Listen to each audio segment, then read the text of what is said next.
echoes of vengeance, deeds and rewards. They thought he was untouchable, but the great examiner was just getting started. Some men build empires out of shadows and think they've escaped the light.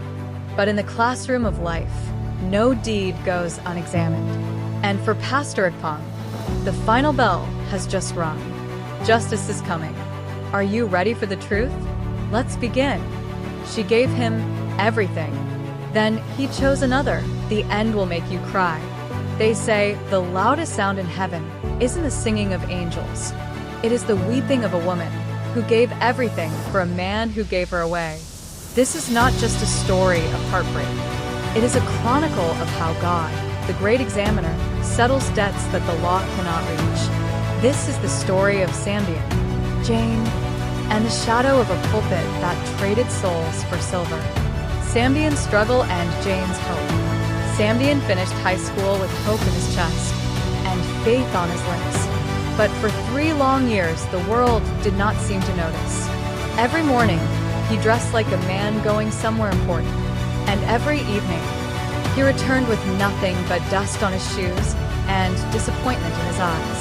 In church, he was known, always serving, always praying, but prayer alone could not pay his rent. Faith alone could not silence his hunger. The garment trader's sacrifice. Then Jane entered his life. Jane was a young, focused university student. She did not see Samdien as a failure. She saw a man delayed by life. She became his bank. She became his strength.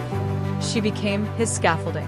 While other girls bought jewelry, Jane bought Samdien's textbooks. She worked her garment trade until her fingers bled, just so he could keep his dignity in the lecture hall. The promise. She resigned from her first well-paid job just to be closer to him, to ensure he didn't struggle alone. She rejected suitors, men of gold and status, because her heart was anchored to a man who is still a work in progress. Jane said, "Take this, Samdien. It's the last of the sales. Go and pay the tuition. Don't worry about me. My joy is your graduation." Samdien, with voice full of false promise, "Jane, I swear, when I am a great man, you will never hold a needle again. You are the directress of my soul." If this story is touching you, please hit the like button, subscribe, and share, so that the great examiner's message can reach more people. The Serpent's Whisper. As you are listening to this story and you are feeling it, please hit the like button, subscribe, and share, so that the great examiner's message can reach more people. Success is a mirror that reveals a man's true face. When Samdien finally graduated and got a high-paying job, he didn't see Jane as a savior. He saw her as an embarrassment. He entered the orbit of Pastor Ikpong, a man who loved silver more than souls. Ikpong saw Samdien's rising star and decided to rebrand him. Pastor Ikpong, oily, commanding voice. "Samdien, my son, God has spoken. You are a man of the palace now, but you are dragging a wilderness woman behind you. Look at Juan. She is the daughter of wealth. She is your destiny partner. Why stay with a girl who smells of garment thread? The cold betrayal. The poison was sweet." Samdien began to use the devil's wisdom. He hid his money. He accused Jane of being stagnant. One rainy Tuesday, he threw her out of the home her own sacrifice had built. Samdien, cold and distant. "I've prayed about it, Jane. My pastor says our spirits don't align. I need someone who can help my ministry, someone with pedigree. You need to pack your things. My path is moving higher, and you are pulling me down." Jane whispering through tears. "Samdien, I was the one who pulled you up when you were in the dirt. I resigned my job for you. I fed you when your own stomach had forgotten what bread felt like. Is this the reward for my deeds? The blood marriage and the collapse." The elder's warning. The blood marriage with Juan was fixed, but an elder, a business tycoon, warned them. "Elder, deep, booming voice. "Pastor, you're playing with fire. If you build this marriage on Jane's tears, the ground will not hold you." Pastor Ikpong, dismissive.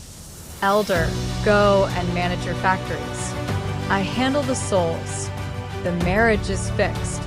Heaven has already signed it." The collapse of the altar. They didn't listen. On the wedding day, as Samdien walked down the aisle, the air turned cold. Suddenly, a spiritual crack ripped through the hall. Chaos erupted. Samdien fell, his legs shattering in a way that defied medical logic. The pastor's secrets were shouted from the pews. The wedding turned into a battlefield. Samdien lay on a hospital bed, his leg rotting with an infection that led to amputation. Jane, the woman he discarded, was the only one who came. She paid his bills in secret, saved his life, and then vanished into her own destiny. If this story is touching you, please hit the like button, subscribe, and share so that the Great Examiner's message can reach more people. The Throne of Mercy. The Silent Ascent. Years passed.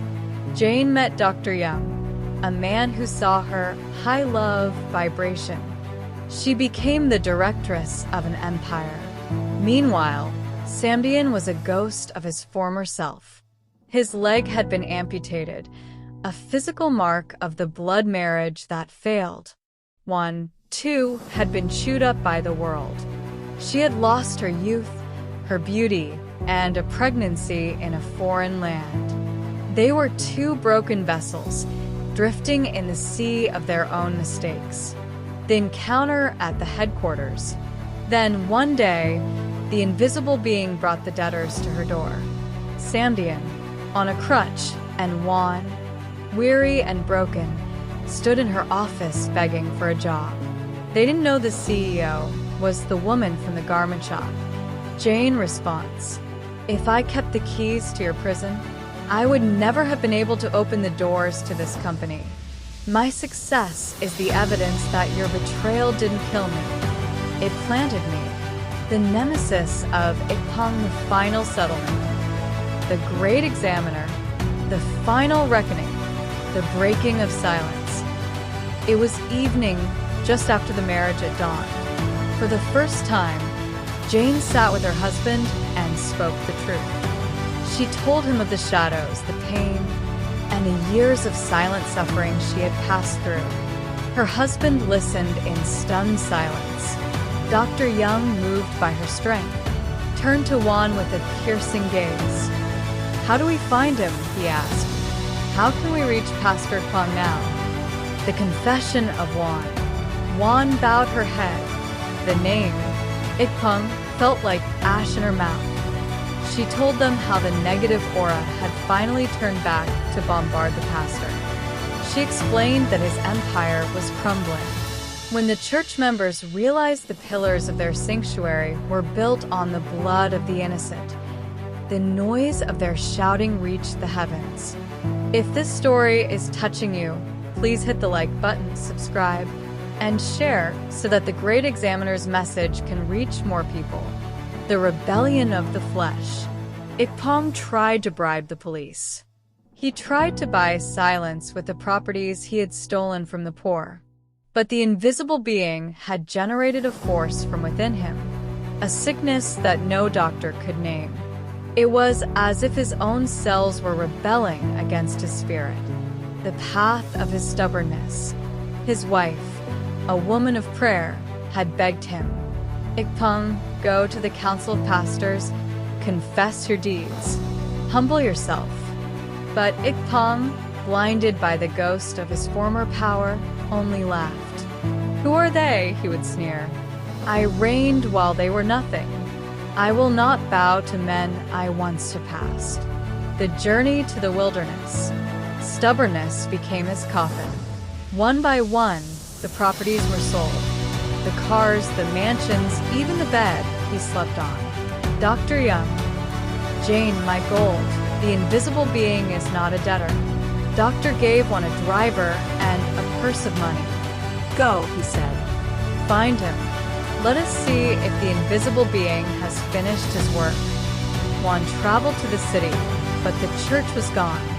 In its place stood a cold iron factory. She was directed far away, 3 hours into the wilderness. The fly and the silence, the village of the shadow. The air was heavy, vibrating with a negative frequency. An old villager sat by a dying fire, shaking his head, when the car finally stopped at a tattered hut. The air was still. An old woman looked at Juan and sighed. "You're too late."